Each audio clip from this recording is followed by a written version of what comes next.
अस्सलाम वालेकुम everyone, this is Miya Akbar. Hopes आप सब लोग ठीक होंगे और मेरी वीडियोस आपको पसंद आ रही होगी।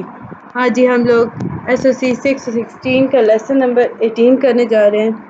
उम्मीद है कि आपको पिछली सारी वीडियोस समझ आ चुकी होंगी। तो चलिए जी अपनी वीडियो करते हैं स्टार्ट। लेसन 18 है 99 से आपका कवर करेगा पोस्ट कॉलोनियलिज्म। टॉपिक को कवर करेगा 99 से 109 तक। सबसे पहले हम देखते हैं कि पोस्ट कॉलोनियलिज्म है क्या। बेसिकली ये एक थ्योरेटिकल फ्रेमवर्क है जिसके अंदर हम मीडिया और कल्चर स्टडीज़ को लेके चलते हैं। इस तरह लेके चलते हैं कि उसमें ऑपरेशन और इसमें हम देखें तो after math of colonialism create हो सके, यानी कि इसे हम पढ़ सके आसानी से। आसान अल्फाज में मैं कहूँ तो यूरोपियन कंट्रीज जो हैं उनके पास मिलिट्री इम्पीरियलिज्म था। लाइक ग्रेट ब्रिटेन जो था वो आधे से ज़्यादा दुनिया पे उसने हुकूमत की। डेवलप कंट्रीज जो हैं वो कॉन्कर करती हैं लेस डेवलप कंट्रीज को। पोस्ट कॉलोनियलिज्म के अंदर अगर हम देखें तो ये एक ऐसा प्रोसेस है जिसके अंदर डेवलप कंट्रीज जो होती हैं वो कॉन्कर करती हैं लेस डेवलप कंट्रीज को। इसमें हम देखें तो वो रूल्स को डोमिनेट कंट्रीज के अंदर इम्पोजिशंस कर देती हैं, जैसे चीप मटेरियल हो गया, development of European economies build कर रहा होता है ये सारा प्रोसेस। एग्जाम्पल के तौर पे देखें तो फ्रेंच और इंग्लिश लैंग्वेज जो है वो अफ्रीका के अंदर बोली जाती है। इसमें बड़ी स्टेप्स तो इसमें हम देखें तो कॉलोनाइजर और कॉलोनाइज्ड होते हैं प्रोसेस।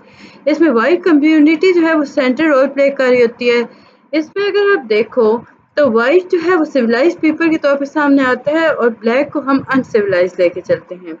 इसी तरह पोस्ट कॉलोनियल आर्गूमेंट्स अगर हम देखें तो नॉन वेस्टर्न कल्चर जो होते हैं वो वेस्टर्न पर्सपेक्टिव के थ्रू रिप्रेजेंट कर रहे होते हैं। इसमें डोमिनेंस जो होता है वेस्टर्न मीडिया होता है। इस्लाम की अगर हम बात करते हैं तो इस्लाम को शो किया जाता है वेस्टर्न पर्सपेक्टिव के अकॉर्डिंग। नेचर और कम्प्लेक्सिटी दूसरे मजहबों की या उनके मानने वालों की वो वेस्टर्न लेंस के अकॉर्डिंग चलती है। स्टीरियोटाइपिंग अदर कल्चर्स होती है। आपके पास आता है टॉपिक 100, मैकडोनलाइजेशन यानी मैकडोनलाइजेशन। अब इसमें हम देखें तो ये थ्योरी जो थी ये प्रपोज की थी जॉर्ज रिजस ने, और इसमें उसने फोकस किया था एक्सपेंशन फास्ट फूड को। इसमें वो यूनाइटेड स्टेट और दूसरे मुल्कों में रेस्टोरेंट फास्ट फूड के उसने एक्सपेंड किए थे। ब्यूरोक्रेटिक रैशनलाइजेशन हुई थी, इंक्रीज एफिशिएंसी हुई थी और डीह्यूमनाइजेशन थे। इसमें एफिशिएंसी की अगर हम बात करें तो एम्प्लॉय और कस्टमर, इसमें बेस्ट पॉसिबल मीन्स प्रोवाइड किए जाते हैं डिज़ायर रिजल्ट के अकॉर्डिंग। कंज्यूम जो होता है वो एफिशिएंटली किया जाता है, ये आपको ड्राइव करता है लाइक ड्राइव थ्रू सर्विसेज। कैलकुलेबिलिटी अगर हम देखें यानी इसकी कैलकुलेशन देखें तो क्वांटिटी जो है वो प्रेफर की जाती है क्वालिटी के ऊपर। इसमें हम देखें तो शेड्यूल वर्क एक्टिविटीज़ होते हैं। इसमें अगर प्रिडिक्टेबिलिटी देखा जाए तो स्क्रिप्ट स्पीच होती है एम्प्लॉयज़ की। कस्टमर बिहेवियर जो है वो प्रिडिक्टेबल होता है। इसे कंट्रोल किया जाता है टेक्नोलॉजी के अकॉर्डिंग, यानी कि रिप्लेसमेंट हुई एम्प्लॉयज़ की विद टेक्नोलॉजी। स्टैंडर्डाइज फूड जो कि अल्टर नहीं हो सकता। इरेशनैलिटी देखा जाए इसकी रैशनैलिटी के अकॉर्डिंग तो कस्टमर एम्प्लॉय जो है वो दोनों इसमें सफ़र कर रहे हैं। स्पीड जो है वो रिप्लेस की गई लॉन्ग लाइन्स ऑफ कस्टमर्स के according. Rationality of production work और कंजम्पशन देखें तो आपके सामने आता है कि जो डिफरेंट नेशंस हैं उन्होंने अपने वर्जन्स मैकडोनल्ड के इंट्रोड्यूस कराए। शुरुआत में मैकडोनल्ड्स जो थे वो एक्सपोर्ट करते थे पूरी दुनिया के अंदर, लेकिन अब जो न्यू वर्जन हैं वो एक्सपोर्ट करते हैं यूनाइटेड स्टेट के अंदर। लिमिटेड फूड और सर्विसेज प्रोवाइड की जाती हैं, लेस कंपटीशन है, रोल जो है एम्प्लॉयज़ का वो लेस इंपॉर्टेंट है, इसमें रिड्यूस क्रिएटिविटी कर दी जाती है। इरेशनैलिटी ऑफ रैशनैलिटी की अगर हम बात करते हैं तो डिपेंडेंसी टेक्नोलॉजी पर इंक्रीज हो गया, वर्कलोड ज़्यादा हो गया, कंट्रोल ख़त्म हो गया। ग्लोबल कैपिटलिज्म एक्सपेंशन हुई ग्लोबल कैपिटलिज्म की, जिसकी वजह से हम देखें तो वेस्टर्न मार्केट प्रैक्टिसेस जो हैं वो इंक्रीज हो गई, इन्हांस हो गई। कॉर्पोरेट पॉलिसीज़ को नया कर दिया गया। सोशल कंसर्न्स जो लेबर प्रैक्टिस के अकॉर्डिंग थे उन पर काफ़ी वर्क हुआ। एक्सेस वेस्ट होना शुरू हो गया मैस प्रोडक्शन की वजह से। आफ्टर मैथ ऑफ रैशनैलिटी अगर देखें तो लैक ऑफ जॉब सिक्योरिटी आ गया, जॉब अपॉर्चुनिटीज़ पार्ट टाइम आ गई। कैलकुलेबिलिटी के अकॉर्डिंग हम इसमें देखें तो पेड बेसिस आए, टर्नओवर रेट जो था वो स्टाफ का हाई था, लेबर एस्कुलेशंस हो रहे थे। फास्ट फूड कल्चर की अगर हम बात करते हैं तो मैकडोनल्ड जो है ये लाइक ब्रॉड स्कोप इसने इंट्रोड्यूस किया था पॉलिटिकल, इकोनॉमिक और सोशल मैकेनिज्म के अंदर। फास्ट फूड मॉडल जो था वो यूनाइटेड स्टेट्स के अकॉर्डिंग था, लाइक इसमें हम दूसरी कंट्रीज की अगर बात करते हैं तो वो एफिशिएंट मेथड के थ्रू सेटिस्फाई कर रहा था नीड्स को, ये कस्टमर की नीड थी। कंपनसेशन, फास्ट फूड के अंदर हम देखें तो उसमें बहुत सारे बेनिफिट्स दिए थे, वैरायटी ऑफ गुड और सर्विसेज जो थे वो अवेलेबल थे लार्ज पॉपुलेशन के अकॉर्डिंग। ये कंफाइंड नहीं थे, लाइक इसमें स्पेसिफिक जियोग्राफी नहीं थी, इकोनॉमिकल प्रोडक्ट्स थे, यूनिफॉर्म क्वालिटी थी, कोई इसमें डिस्क्रिमिनेशन थी नहीं थी on the basis of gender और रेस, कल्चर डिफ्यूजन हो रहा था। फास्ट फूड कल्चर के अकॉर्डिंग देखें तो रेशनैलिटी आया, डिस्किलिंग आई, अनरीजनेबल सिस्टम आ गया, डिनाइल ऑफ बेसिक ह्यूमैनिटी आ गया। इसमें हम लैक ऑफ ह्यूमन रिसोर्सेज की बात करते हैं। एग्जाम्पल अगर हम चाइना की लें तो आपके पास आता है कि फास्ट फूड कल्चर जो है वो इन्फ्लुएंस होता है चाइनीज पीपल्स की वजह से। लाइक इसमें हम देखें तो वो ग्लोबलाइजेशन और वेस्ट फूड सिस्टम के अकॉर्डिंग चलते हैं।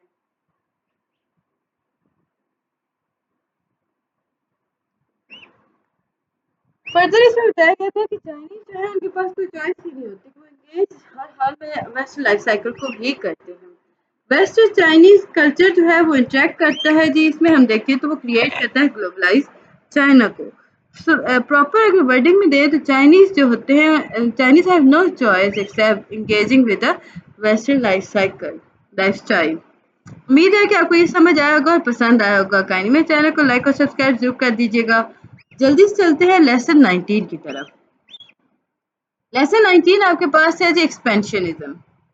एक्सपेंशनिज्म बेसिकली एक ऐसी टेंडेंसी है जिसके अंदर आप गवर्नमेंट और स्टेट को एक्सपेंड करते हो, उनकी लैंड को एक्सपेंड करते हो, कंट्रोल करते हो, लाइक दूसरे मुल्कों पर कंट्रोल हासिल कर लेते हो।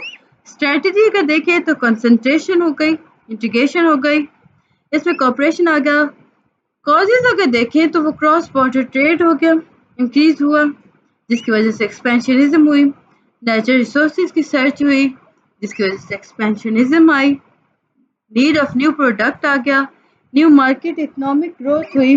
तो इसमें अगर हम देखें तो स्प्रेड रिलीजन बिलीफ हुए। ग्लोबलाइजेशन एक्सपेंशनिज्म के अंदर हम देखें तो कैपिटलिस्ट इकोनॉमी को इंक्रीज एक्सपेंड किया गया, एमएनसीज को किया गया, टेक्नोलॉजिकल एक्सचेंज हुआ, इंडस्ट्रीज हुई, फास्ट फूड कल्चर हो गया। इम्पैक्ट देखिए तो वो इंक्रीज करता है जी डिपेंडेंसी ऑफ कॉलोनाइज को, सोशल इकोनॉमिक प्रॉब्लम को, साइकोलॉजिकल इश्यूज को, पॉलिटिकल इंस्टेबिलिटी को, पॉवर्टी को। फर्दर आपके पास आता है कैपिटलिस्ट एक्सपेंशनिज्म। कैपिटलिस्ट एक्सपेंशनिज्म इसमें हम देखें तो इंडस्ट्रियलाइजेशन जो है वो रेफर करता है ऐसा पीरियड जिसके अंदर सोशल इकोनॉमिक ट्रांसफॉर्मेशन हो रही होती है, जो कि ह्यूमन सोसाइटी को चेंज करती है। लाइक वो चेंज क्या कर रही होती है, एग्रीगेरियन मोड से उसे प्रोडक्शन टू इंडस्ट्रियल सोसाइटी के तौर पे उसे चेंज कर देती है। फर्दर इसमें इम्पैक्ट देखें तो आपके पास आता है इंक्रीज हो जाता है जी ट्रेड, कंपटीशन लेवल इंक्रीज हो जाता है, एफिशिएंट प्रोडक्शन ऑफ गुड होना शुरू हो जाती है, कैपिटल इंक्रीज हो जाता है, मोबिलिटी ऑफ वर्कर देखी जाती है। कैरेक्टरिस्टिक्स अगर देखिए तो इसमें डोमिनेंस होता है जी ब्यूरोक्रेटिक, हाइयर और cooperation, notion of surplus, monopoly of state. Major objective इसमें आ गया, चीप रॉ मटेरियल आ गया, फ्री मार्केट और कैपिटलिज्म। प्राइसेस जो है वो डिटरमिन करते हैं on the basis of supply और डिमांड। इसमें अगर हम देखें तो कोई इंटरवेंशन नहीं थी स्टेट की इकोनॉमिक एक्टिविटीज़ के अकॉर्डिंग। रोल ऑफ गवर्नमेंट जो है वो कन्फाइंड होता है बेसिक राइट के अकॉर्डिंग। इम्पीरियलिज्म जो है और ग्लोबलाइजेशन अगर हम देखें ना तो इम्पीरियलिज्म बेसिकली एक ऐसी पॉलिसी है जो डोमिनेंट होती है। स्ट्रॉन्गर नेशंस जो होते हैं वो क्रिएट कर होते हैं एम्पायर्स को, जिसके अंदर वो वीकर नेशंस को डोमिनेट कर देते हैं। Like powerful countries weaker countries के ऊपर डोमिनेंट हो जाती हैं। इंडस्ट्रियल रेवोल्यूशन अगर हिस्टोरिकल बैकग्राउंड देखा जाए तो आपके पास आता है ग्रेट ब्रिटेन जो था मिड 18 के अंदर, उसने इंडस्ट्रियल रेवोल्यूशन हुई, एक्सलेट किया जाए इकोनॉमिक ग्रोथ ऑफ ब्रिटेन को, रैपिड स्प्रेड हुआ दूसरे मुल्कों दुनिया के मुख्तलिफ ममालिक के अंदर। किस तरह हुआ, उसने क्या एडवांटेजेस दी, रॉ मटेरियल प्रोवाइड किया, चीप और इजी एक्सेस दिया जी नेचुरल रिसोर्सेज को, लेबर सप्लाई हुआ, न्यू मार्केट आ गई। टेक्नोलॉजिकल एडवांसेस अगर हम देखें तो इसमें इन्वेंशन हुई थी स्टीम इंजन की, मैक्सिमम गन्स आ गई, बेटर ट्रांसपोर्टेशन फैसिलिटीज़ आ गई, मोटिव्स अगर देखा जाए तो उसमें आपको बताया जाता है कि नेचुरल रिसोर्सेज को डिज़ायर थी कि उन्हें फाइंड आउट किया जाए, न्यू मार्केट के अंदर लाया जाए ताकि पोस्ट इंडस्ट्रियल एरा को स्ट्रॉन्ग किया जाए, स्ट्रॉन्गर पावर की जाए ओवर द सीज। यूएस जो है उसने यूरोपियन कंट्रीज के साथ कंपटीशन देख के उसने एक्सपेंड किया अपने कंट्रोल एशिया और अफ्रीका के अंदर। स्प्रेड इससे क्रिश्चियनिटी हुई जो ग्लोबलाइजेशन जो है वो ट्रांसफॉर्म करती है एम्पलिज्म को, ये स्टेट सेंट्रिक और मल्टीपल एक्टर्स के अकॉर्डिंग चलता है। तो ये था जी लेक्चर 19। उम्मीद है कि आपको समझ और पसंद आया होगा। काइंडली मेरे चैनल को लाइक और सब्सक्राइब कर दीजिएगा। मिलते हैं नेक्स्ट वीडियो में, तब तक के लिए अल्लाह हाफिज।